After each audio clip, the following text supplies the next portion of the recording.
Hi, this is John Grant with the REI Policy Institute for February 16th, 2016. There was a few articles and bits of news that I wanted to cover this week. The first one I found kind of interesting. It shows the impact that the foreclosure crisis had and still has in a variety of different areas. Obviously, this is an election season, and the Nevada primary is coming up, and some of the contenders had not been around Nevada since 2008. And a lot of these campaigns, they have these massive databases and folks on the ground who contact people at their homes. And what they were noticing in Nevada is how off their data was. In other words, their databases had the wrong addresses because so many folks had gone through either foreclosure or short sale. They had lost their homes.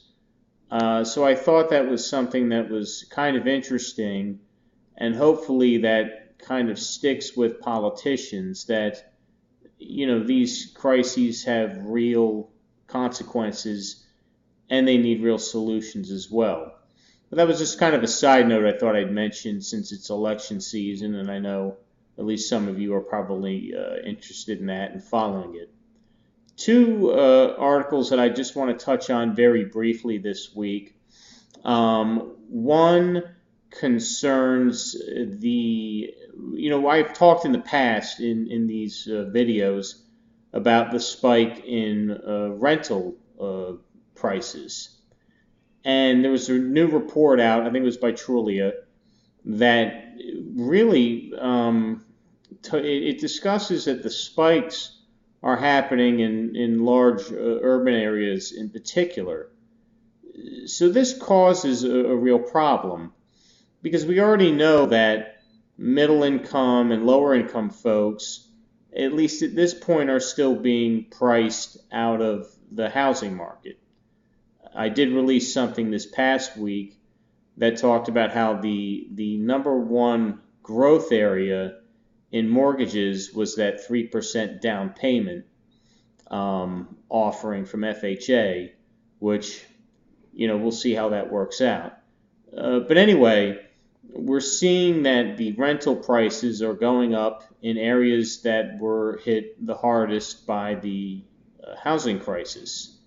So what does that mean? Well, if folks get priced out of, they're already priced out of the housing market, and then they start to get priced out of the rental market, I use the word capitulation a lot, and I think maybe that's where you start to see it.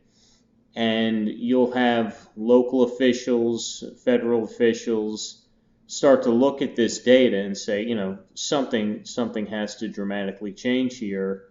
And then the market itself could respond to the inability of folks to afford this. But I think something has to give when there's a large segment of the population not participating in the housing market and then may not be able to even afford to rent a property. I think it also, a little bit at least, we'll have to, go through the data a bit more. I'll have that in our for pay newsletter coming up at the end of the month to see whether, what the impact of institutional buying has had on this, and because we know that they were big players in the housing market in buying up a lot of single-family homes and renting them out. And the question is, when will we see the prices, hit their height and then start to decrease in that rental market?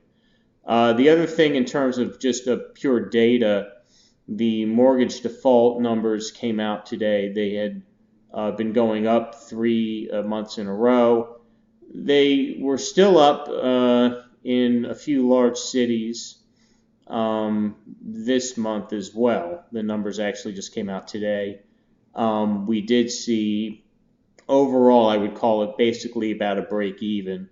But the trend is still, I think, if you're an investor, kind of interesting to keep an eye on. And I think between the growth in the 3% mortgage loan and the mortgage default rate, I think it's there remain opportunities for investors out there as I start to work to create additional opportunities. And really, my policy work is really this year more or less focusing really at the transactional level and to convince officials that smaller investors